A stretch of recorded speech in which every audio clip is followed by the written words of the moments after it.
e adolescentes, que essa mobilização de adolescentes é, sem dúvidas, um dos caminhos mais importantes, já que a gente está falando deles e para eles, e é necessário que fale com eles. Então, eu queria iniciar essa minha fala parabenizando a todos da Rede Peteca pelo excelente trabalho que vem fazendo há todos esses anos no país.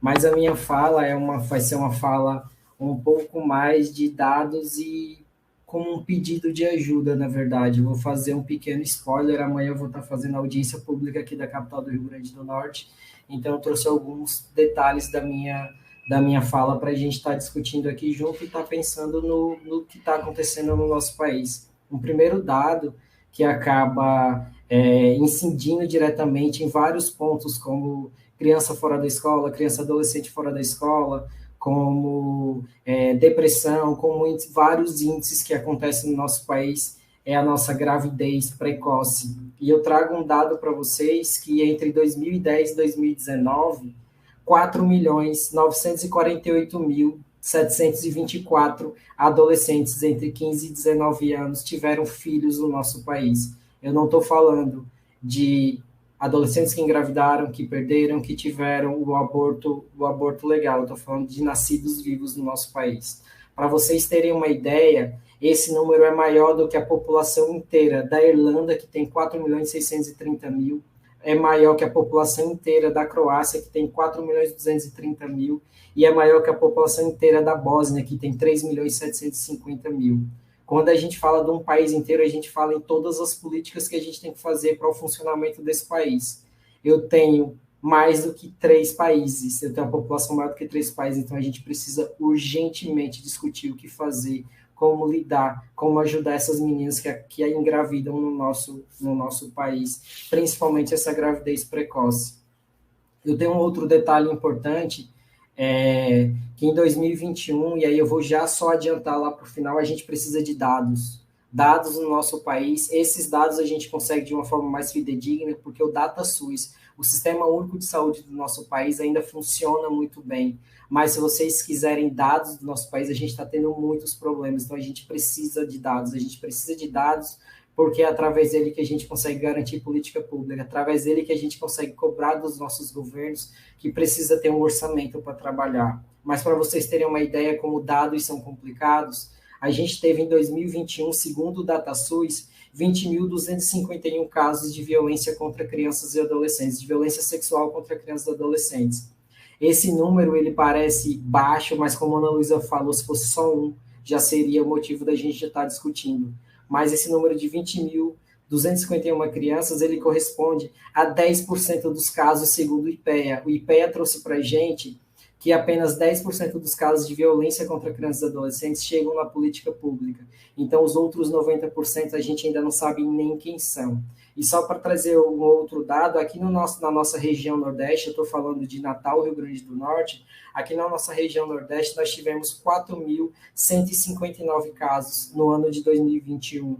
E aí eu fico perguntando, eu me pergunto isso todos os dias dentro do SEDEC, e faço essa pergunta em todas as minhas falas, o que a gente está fazendo com esses casos? Qual é a possibilidade que a gente está dando para crianças e adolescentes nesse momento do nosso país? Qual é a possibilidade que a gente está dando para essas crianças não estarem no mundo das drogas, para essas crianças terem escola de qualidade e principalmente para essas crianças que sofreram a violência terem um acompanhamento digno no nosso país? É muito importante que a gente fale que quando uma criança sofre violência sexual, e essa é uma das piores formas de violência que pode existir, porque ela traz traumas que são bem difíceis de ser lidados. Inclusive, a gente do SEDEC Casa Renascer traz que a gente não pode falar que uma pessoa supera a violência que ela passou.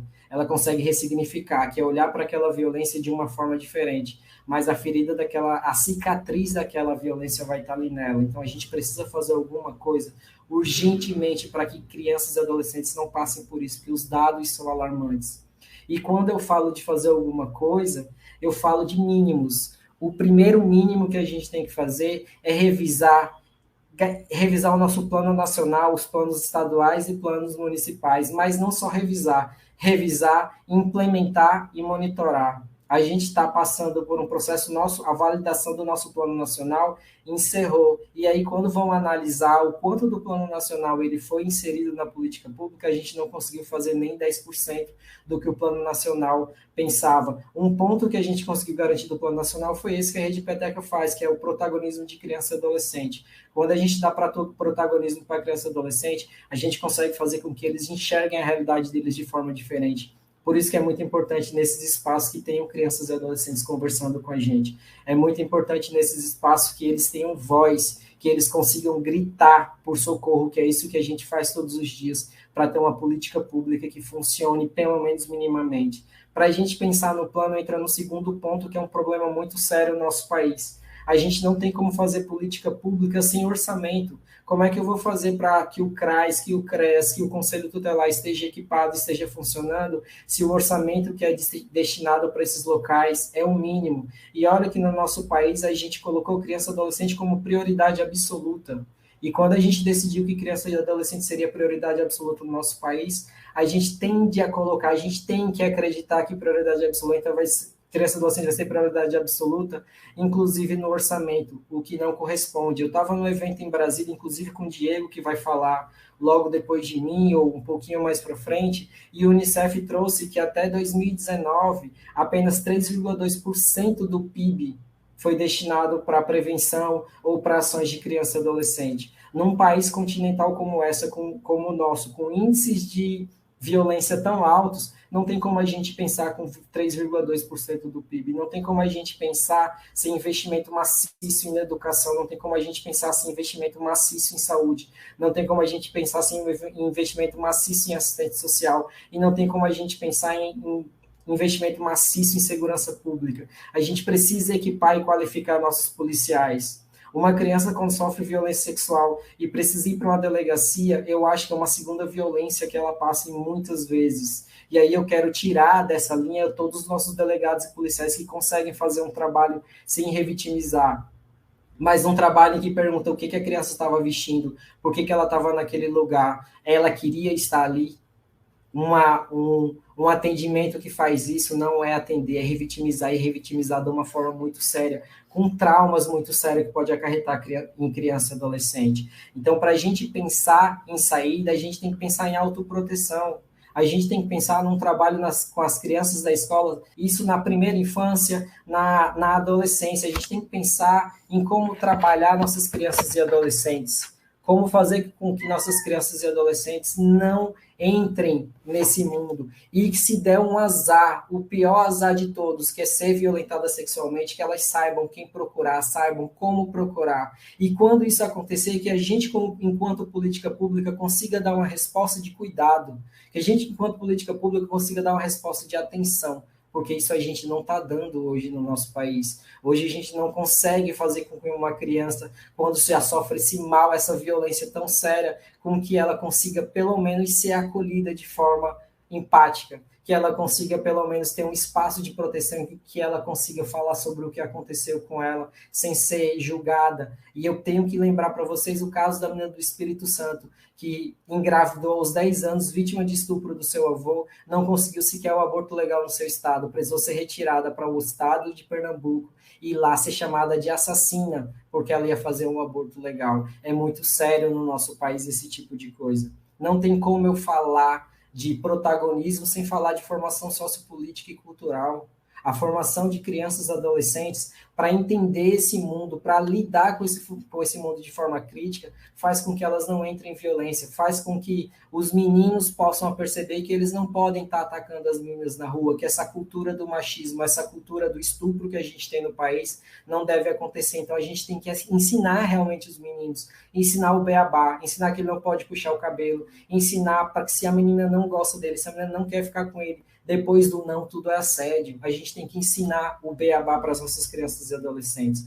Um outro ponto fundamental que a gente precisa, e eu já falei um pouquinho, eu vou falar de forma mais enfática agora, a gente precisa de dados. Sem dados, a gente não consegue implementar políticas. Eu vou citar, por exemplo, a capital do meu estado, Rio Grande do Norte, que colocou no orçamento para prevenção no turismo R$ 4.000 para o ano de 2021. Com R$ 4.000, a gente não faz sequer um evento numa capital. Como é que eu posso pensar em prevenção com R$ 4.000? E aí eu já entro num outro ponto para a gente refletir junto, e aí eu já ir caminhando para o final da minha fala. Não tem como eu estar trabalhando, não tem como eu estar dando protagonismo para criança e adolescente, não tem como eu estar dando condições de acompanhamento para criança e adolescente sem pensar em condições de trabalho das pessoas que estão no CRAS, no CREAS, no Conselho Tutelar, no Ministério Público, nas unidades básicas de saúde. Se eles não têm condições de trabalho, se eles não têm uma internet de qualidade, se eles não têm papel, se eles não têm impressora, se eles não têm principalmente conhecimento, porque a gente tem que falar em conhecimento, a gente tem que falar em garantir conhecimento para essas pessoas, para somar os conhecimentos que eles têm. Se a gente não fala em trabalho árduo, a gente não consegue avançar e a gente não consegue dar resposta. E a resposta que a gente dá hoje para nossas crianças e adolescentes são os índices mais baixos de responsabilização.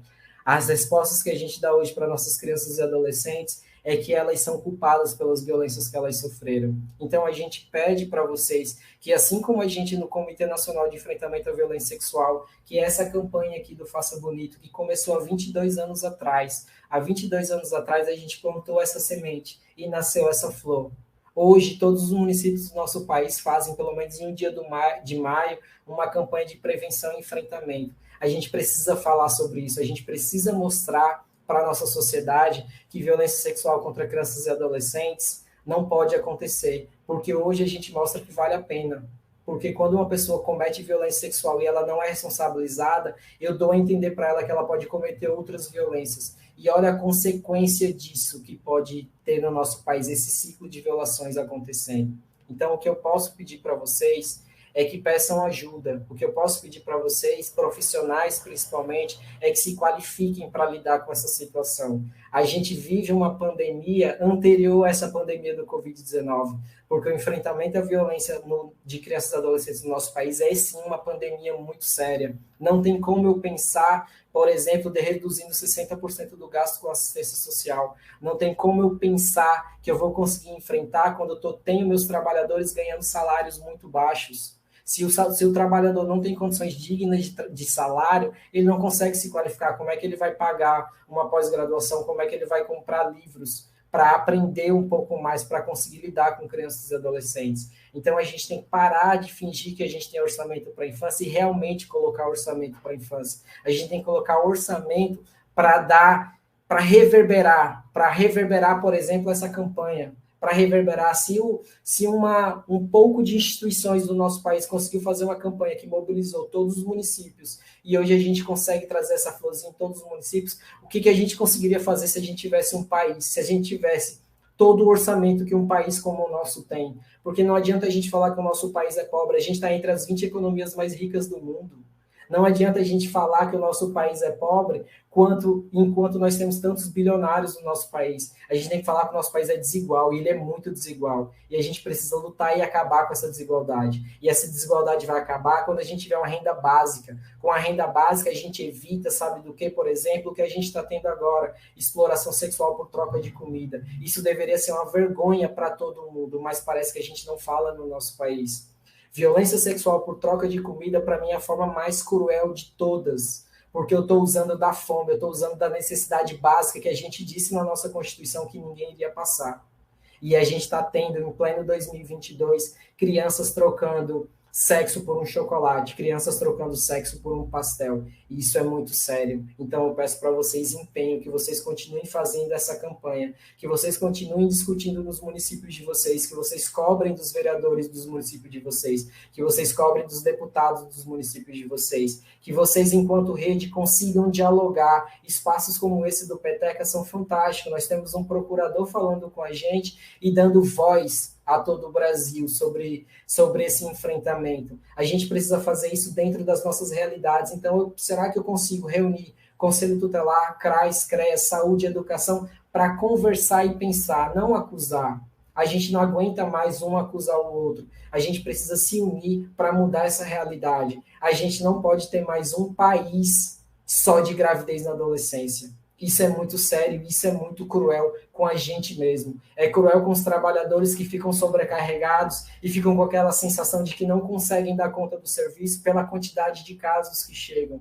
É cruel com nós que defendemos direitos humanos, que precisamos gritar o tempo inteiro, precisamos pedir que sejamos escutados para que crianças e adolescentes não sofram violência. Isso não deveria acontecer no nosso país. Então, eu quero encerrar minha fala pedindo ajuda, doutor Antônio, pedindo ajuda para que a gente mude essa realidade tão cruel do nosso país. Espero que nesse evento a gente consiga trazer proposições que levem a gente a mudar essa realidade. Então, eu desejo a todos vocês um excelente evento e que a gente continue com essa garra que a gente tem aqui nesse momento de mais de 1.000 pessoas discutindo sobre violência sexual. Muito obrigado, doutor Antônio. Muito obrigado, Giliardi, né, pela sua fala tão empoderada aqui, né, trazendo grandes desafios. De fato, Giliardi, temos muitos, né? Essa questão dos dados que você bem destacou, a gente está com um problema sério, né? A gente não tem transparência, a gente entra no site e não vê informações. O pessoal pergunta, cadê os dados? E olha, os dados estão desatualizados, né? Não tem sido divulgados dados atualizados das denúncias do Disque 100 com relação, né, à exploração sexual, ao abuso. Então, a gente está com problemas sérios com falta de transparência, divulgação de dados. Também, eu acho que você destacou importante a questão da revisão, né, e atualização do Plano Nacional. E dentro desse plano, nós temos buscado aqui, de fato, na Rede Peteca, dar efetividade ao eixo da participação e protagonismo. Né? Isso é uma história, né? Já é uma longa história, é uma história diária que a gente tem aqui em todas as nossas ações. E também a de mobilização, né? É o eixo da mobilização, a gente tem trabalhado bastante. Né? E por isso que a gente trabalhou, né, criou essa ideia, a gente começou com um programa de educação, que tem a sigla PETEC, e depois a gente transformou isso tudo numa rede, e essa rede hoje é uma rede, né, de fato intersetorial, mas é, sobretudo, uma rede de protagonismo e participação dos adolescentes, né? Certo? Então, gratidão. Lembrando, eu também gostaria que, em nome da Rede PETEC, de agradecer, né, porque em 2021 a Rede PETEC foi contemplada com o Prêmio Ney de Castanha, exatamente, né, na modalidade trabalho infantil como uma das piores formas aliás, trabalho infantil, exploração sexual como uma das piores formas de trabalho infantil, e amanhã tem mais prêmio, né? Amanhã tem a edição 2022, né? Vamos ver quem serão as agraciadas do Prêmio Ney de Castanha de 2022, né? Um prêmio... Doutor, eu já aproveito para... desculpa, pode falar. Não, eu já aproveito para... Muito importante, que dá muita visibilidade aí à luta, né, de vários atores, de vários parceiros que estão no país, né, com boas práticas na prevenção e no enfrentamento à violência sexual contra criança e adolescente nas suas várias formas. Sim, diga lá, Gerard. Eu aproveito para convidar todo mundo que está nos assistindo a amanhã estar com a gente às 19 horas no Facebook, no YouTube do 18 de maio do Faça Bonita. A gente vai estar anunciando os premiados. Eu espero que a gente tenha excelentes contemplações, porque tivemos muitas inscrições. Para vocês terem uma ideia, no último dia nós estávamos com 120 inscrições. Então, para a gente é muito legal ver tanta gente fazendo um trabalho maravilhoso no nosso país. Então, a gente tem condições de fazer, a gente vai conseguir fazer, a gente vai mudar essa realidade se a gente fizer junto.